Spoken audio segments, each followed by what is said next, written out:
मनीष गर्ग, सतना। अंतर्राष्ट्रीय महिला दिवस 8 मार्च को मनाया जाता है। वर्ष 2026 की थीम अधिकार और न्याय के साथ साथ हर महिला और बालिका के सशक्तिकरण के लिए वास्तविक कार्रवाई पर केंद्रित है। दुनिया भर में गिफ्ट टू गेन अभियान जेंडर इक्वालिटी के लिए आपसी सहयोग और उदारता के महत्व पर जोर देता है। भारत अब महिलाओं के लिए कल्याणकारी योजनाएं बनाने तक सीमित नहीं है, बल्कि महिला नेतृत्व वाले विकास को प्राथमिकता दे रहा है। ये इस बात की स्वीकारोक्ति है कि महिलाएं अर्थव्यवस्था और समाज की उन्नति की असली शक्ति हैं। संविधान द्वारा प्रदत्त समानता के अधिकार और सार्वभौमिक वयस्क मताधिकार ने ये सुनिश्चित किया है कि भारत के लोकतंत्र में महिलाओं को न केवल बराबरी का दर्जा मिले, बल्कि शासन प्रणाली में उनकी हिस्सेदारी भी समान हो।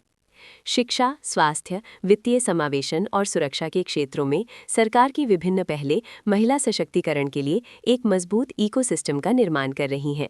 स्वयं सहायता समूह, एंटरप्रेन्योरशिप स्कीम और कौशल विकास कार्यक्रम महिलाओं की आर्थिक भागीदारी और उद्यम निर्माण की संभावनाओं का विस्तार कर रहे हैं।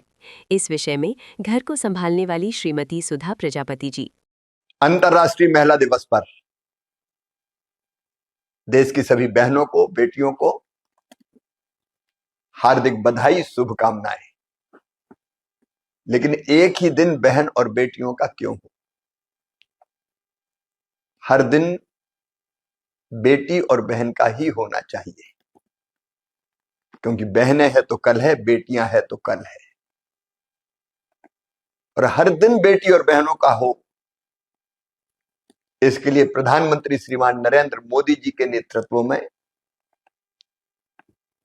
बहनों के सशक्तिकरण का एक अभियान चल रहा है। बहनों का आर्थिक सशक्तिकरण 3 करोड़ लखपति दीदियां बन चुकी हैं। अब इसको 6 करोड़ तक ले जाना है। बहनों का आर्थिक सशक्तिकरण, बहनों का सामाजिक सशक्तिकरण, बहन और बेटियों का शैक्षणिक सशक्तिकरण और राजनीतिक सशक्तिकरण, यह हमारा संकल्प है। और भाई के रूप में भी मैं कोई कसर नहीं छोड़ूंगा, और प्रधानमंत्री श्रीमान नरेंद्र मोदी जी के नेतृत्व में मंत्री के रूप में भी कोई कसर नहीं छोड़ूंगा।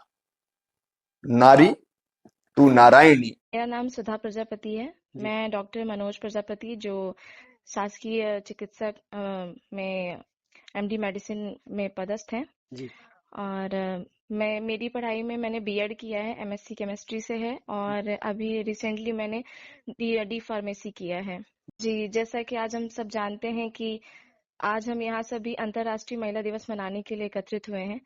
ये दिन महिलाओं के सम्मान, उनके अधिकारों और समाज में उनके योगदान को याद करने का ही दिन है। महिलाएं केवल परिवार की आधारशिला ही नहीं है, बल्कि समाज और राष्ट्र की प्रगति में भी उनकी महत्वपूर्ण भूमिका होती है। एक माँ, बहन, बेटी और पत्नी के रूप में वो जीवन को स्नेह, त्याग और शक्ति से भर देती है। हर क्षेत्र में आगे बढ़ रही है, चाहे वो शिक्षा हो, विज्ञान हो, राजनीति हो या खेल का मैदान। उन्होंने ये भी साबित कर दिया है कि अगर उन्हें अवसर मिले तो वो कोई भी काम कर सकती हैं। हमें ये भी संदेश देता है कि हमें महिलाओं का सम्मान करना चाहिए और उन्हें समान अवसर देने चाहिए और उनके अधिकार की भी रक्षा करनी चाहिए जी। अंत में यही मैं कहना चाहूंगी, जहाँ नारी का सम्मान होता है वहीं समाज और देश का उत्थान होता है। नमस्कार दोस्तों, अगर आप रोज की ताज़ा और सच्ची खबरें सबसे पहले देखना चाहते हैं तो हमारे चैनल को अभी सब्सक्राइब कर लीजिए।